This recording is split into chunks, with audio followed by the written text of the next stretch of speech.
Welcome to the Thriving in Her Purpose podcast with Krystle Austin, life coach, counselor, author, and speaker. I help purpose-driven women who are on the cusp of pursuing their vision, but struggling to overcome barriers holding them back and realize their value, worth, and identity so that they thrive in their purpose. Hey, this is Krystle Austin, your host of the Thriving in Her Purpose podcast. So last week we started part 1 of the 3-part series called The 3 Destructive P's: People-pleasing, Perfectionism, and Procrastination. We started off with people-pleasing last week. This week we are going right into perfectionism. I remember when I used to say that I'm a perfectionist with pride. I used to believe that was such a good trait until I learned otherwise. I will say there is nothing wrong with setting high standards. That is what I focus more on now, excellence and having high standards, which is much different than perfectionism. So here we go. Let's break through this perfectionism stronghold. I want to read to you the definition of perfectionism, which I got from Wikipedia, by the way, which I think fits well to my experience and many of you as well. It says, perfectionism in psychology is a broad personality trait characterized by a person's concern with striving for flawlessness and perfection, and is accompanied by critical self-evaluations and concerns regarding others' evaluations. Perfectionists pressure themselves to achieve unrealistic goals that inevitably lead to disappointment. Perfectionists tend to be harsh critics of themselves, their work, and their failure to meet their own expectations. Now, I used to fit all of that. Perfectionism can stem from different places. Again, just like with people pleasing, this is one of those things that most likely came from your childhood. And to be honest, I'm still doing a lot of self-reflection on where my perfectionistic tendencies have come from. However, I think it came from more than one place. I'm not going to go really deep into it, but I do want to be open about it, because I think it will help someone else. I think as a kid, I loved getting attention by excelling at things. I excelled academically. I excelled in the sport I participated in as a kid. And the more I excelled, the more attention I got. I'm actually a very quiet and introverted person. I didn't have a lot of friends, but I was always on point with what I needed to do. I was serious about succeeding. So the more I got awards and attention for good grades and other things, the more I liked it. And I became addicted to that kind of attention. So I strived more and more to be perfect. I strived for that 100%. I strived for that perfect 10. I strived more and more to uphold this standard that I created for myself. Being less than perfect became unacceptable. When I was less than perfect, I would be down on myself for it. I would be disappointed in myself and beat myself up about it. And I didn't like messing up. The other reason I believe I got wrapped up in perfectionism is my misunderstanding of God's love for us. Misunderstanding grace and how much God actually does love us. My mindset was I have to be perfect to avoid disappointing God. If I messed up and sinned, God would be mad at me and in a sense turn his back on me like he is this authoritarian type of God. And I recently came to the realization about that connection. But I know God is love. And I know he dearly loves me and you. He has a love for us that we cannot even fully understand. That agape kind of love. But what was more on the forefront of my mind was that I can't disappoint God. And it's not like I was actually perfect. I messed up all the time. I fell short all the time, like all of us do. And when I messed up, I felt guilty and shameful about it too. So now I would say my relationship with God has changed. I now see how God loves me. He is for me, wants the best for me, and is rooting for me. He is not watching me to see if I mess up or not. And even when I mess up, he still loves me. He is still rooting for me. and is there with open arms to help and direct me in the right direction. But until I came to this realization, I had to try to be perfect for God, and I had to be perfect for others. I didn't want to get in trouble. I didn't want to be judged as if I didn't know what I was doing. I didn't want to appear ignorant or unintelligent. People needed to see me in a certain way. I had something to prove to others. It was fueled by my desire for acceptance, a fear of rejection, and it was fueled by a fear of failure. I needed to do it right so I don't fail. But anyway, since when is perfection a guarantee that you won't fail? Perfection does not guarantee that you won't fail. There were times in my life when I did everything right, and it still did not work out the way I wanted it to. But perfectionism enslaves us. For me, it also tied to people pleasing because I didn't want to let anyone down. So I saw that as needing to be perfect for everyone. I was always seeking to do a little better, be a little better than I was the day before. That may also be linked to imposter syndrome because nothing was ever good enough.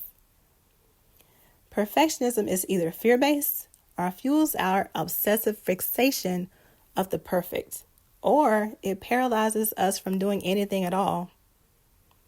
That's what also stops people from starting and going for their dreams.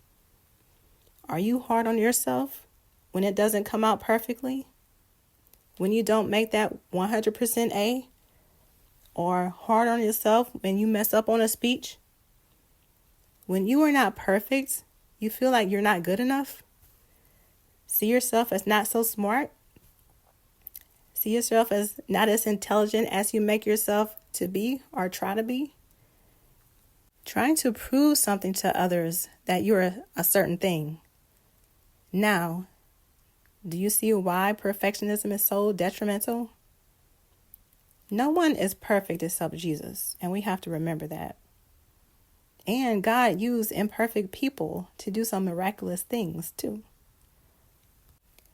I want to go back and spend more time on what helps me shift my mindset the most, and that's understanding God's love for us, the grace we have through Jesus, and how God does not expect us to be perfect. In 2 Corinthians 3:17 it says, "Now the Lord is the Spirit, and where the Spirit of the Lord is, there is freedom." Jesus came to step in for us and fulfill that initial expectation of perfection. Hebrews 10:14 says, "By a single offering, Jesus has perfected for all time those who are being sanctified." That frees us of perfectionism because Jesus was perfect and lived, died, and rose again for us. He intercedes on our behalf. And God sees us as perfectly righteous through Christ. We are free to be imperfect in our battle against sin. John Bloom says so eloquently in an article he wrote, which I will quote here.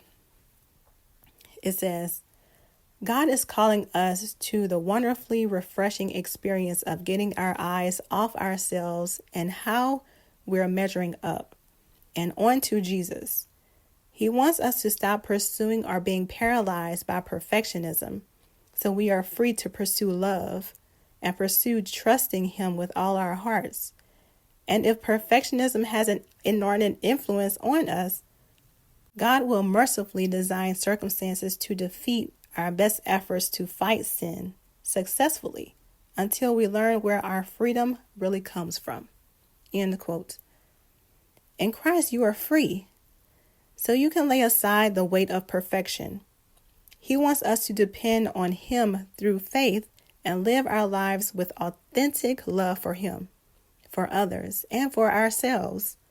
Now, that does not mean we can go live our lives any kind of way, but we do live from a place of treating others and ourselves with love, and we have that grace that God has given us. Bottom line, if we were capable of being perfect, there would have been no need for Jesus to come save us. Now also, There is a difference between having high standards and being a perfectionist. Setting high standards is healthy and necessary for success. But perfection is an unattainable standard that many have become obsessed with. Perfectionists focus on, only if I was a little better, then I will feel worthy. Then I will be happy or satisfied or fulfilled. It becomes a continuous cycle. It's a lie from the enemy that keeps us from focusing on the truth. Our joy, our peace, our fulfillment comes from the Lord. So we need to live a life with high standards or from a place of excellence instead. According to Psychology Today, there is a difference between perfectionism and high standards. Perfectionism is driven by a fear of failure. High standards are driven by the joy of a job well done. A perfectionist does not take pleasure in the work produced.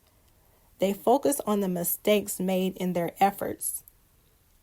Someone with high standards works hard and then stands back and says, "Well done," and then move on.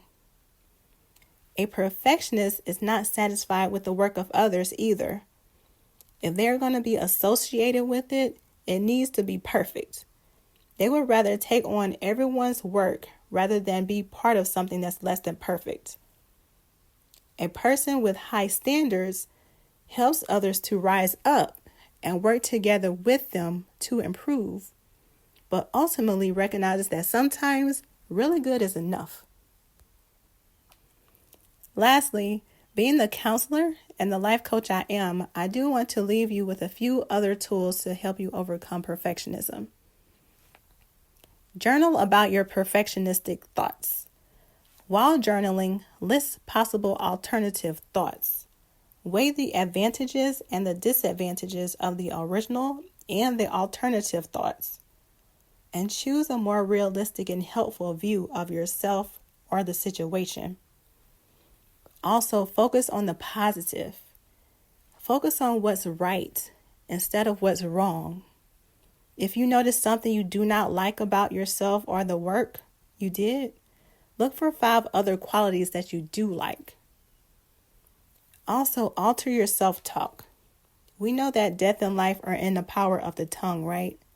So we have to speak positively over ourselves. And don't be so down and hard on yourself. Also, enjoy the process of what's happening in your life. Focus on the process rather than just the goal itself. We can get so focused on the outcome that we forget that we are growing along the way and learning so much. So enjoy the ups and downs, the times when you celebrated and the times when you had to regroup and recover. Also, practice handling criticism. A failure or a mistake does not reflect your self-worth. Perfectionism seems like it should be the standard, but it's not. It's a hindrance and detrimental to your well-being. Let's rather focus on having high standards and living with excellence, which allows you to have peace and confidence in your decisions and accomplishments. It's better for your health and happiness, and it will help you have that sense of fulfillment that you seek. God knows we are imperfect beings, and He loves us perfectly, as imperfect as we are. If you are a woman who has been striving to walk in your purpose, but struggling to overcome barriers holding you back, reach out to me. To connect with me, you can find me on Facebook at Krystle Austin, that is Krystle, and on Instagram at I am_Krystle Austin. Send me a DM if you want to chat or discuss more about working with me. I'd love to hear from you.